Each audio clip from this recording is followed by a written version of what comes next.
Bismillahirrahmanirrahim. Assalamualaikum warahmatullahi wabarakatuh.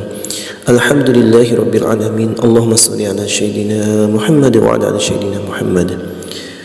Teman-teman yang beriman yang insyaallah dirahmati oleh Allah Subhanahu wa taala.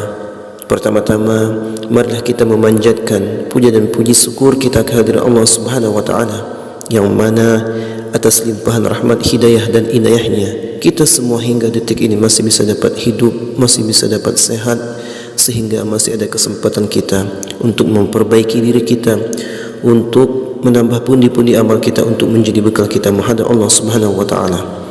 Kemudian salawat beriringkan salam selalu kita sampaikan, kita curahkan kepada Nabi kita Muhammadin sallallahu alaihi wasallam.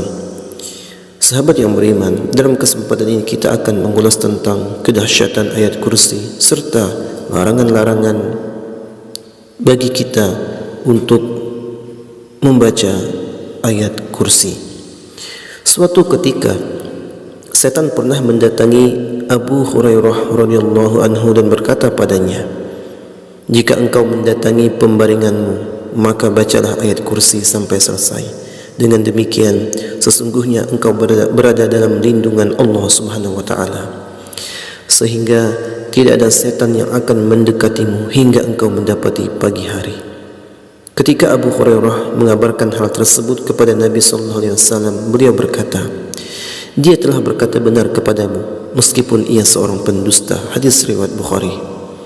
Selain itu, membaca ayat kursi setelah salat fardu juga dianjurkan sebagaimana diterangkan dalam buku ayat kursi untuk perlindungan diri.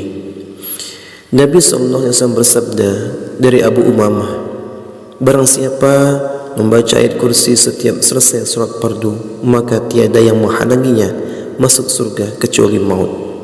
Hadis riwayat An-Nasa'i, Tabrani dan Ibnu Hibban. Berkaitan dengan ini, ada sejumlah waktu yang dilarang untuk membaca ayat kursi. Kapan saja waktunya? Yang pertama, ketika rukuk dan sujud. Imam Al-Ghazali, salah satu waktu yang dilarang membaca ayat kursi adalah ketika rukuk dan sujud. Hal ini diterangkan dalam sebuah hadis. "Ketahuilah bahwa aku dilarang membaca Al-Quran saat rukuk dan sujud. Adapun saat rukuk hendaknya kalian mengagungkan Tuhan Azza wa Jalla. Adapun saat sujud hendaknya kalian bersungguh-sungguh untuk berdoa, karena saat itu doa kalian dijamin terkabul." Hadis riwayat Muslim. Sebagaimana diketahui, ayat kursi merupakan bacaan Al-Quran. Dengan demikian dilarang membacanya ketika rukuk dan sujud sesuai hadis Nabi sallallahu alaihi wasallam. Kemudian yang kedua, saat berada di toilet. Waktu dilarang membaca ayat kursi lainnya ketika berada di toilet, sebab membaca Al-Quran di dalam toilet sama saja seperti melakukan penghinaan terhadap kitab suci Al-Quran dan menyalahi adab membaca Al-Quran.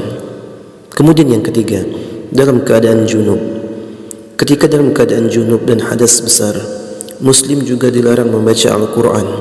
Larangan ini termaktub dalam hadis dari Nabi Muhammad SAW. Wanita haid dan orang yang junub tidak boleh membaca Al-Quran walaupun satu ayat. Hadis riwayat Tirmizi dan Ibnu Majah. Kemudian yang terakhir, yang keempat, ketika mengantuk.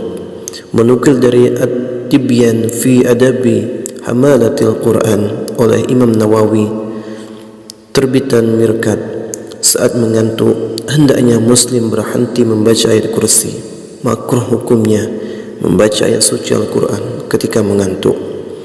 Hal tersebut bertujuan untuk menjaga kita dari kemungkinan salah membaca sehingga merusak atau mengubah bacaan Al-Quran. Rasulullah SAW bersabda, "Apabila salah satu dari kalian bangun malam sehingga bacaan Al-Qurannya menjadi kacau sampai dia tidak sadar apa yang dia baca, hendaknya dia tidur." Hadis riwayat Ibnu Majah. Itulah tadi sahabat yang beriman, waktu-waktu larangan-larangan kita membaca ayat kursi. Semoga kita mengetahui, semoga kita semua selalu mendapatkan ampunan dari Allah Subhanahu wa taala. Semoga kita semua dapat mengamalkan ayat kursi ini sebelum tidur maupun setelah solat fardu kita membacanya. Mudah-mudahan kita semua dimasukkan Allah Subhanahu wa taala ke dalam syurganya, yaitu surga Firdaus. Amin amin ya rabbal alamin. Itu saja sahabat, mudah-mudahan bermanfaat. Kalau ada kata-kata yang salah mohon dimaafkan. Semuanya kebenaran dari Allah Subhanahu wa taala. Saya akhiri, wassalamualaikum warahmatullahi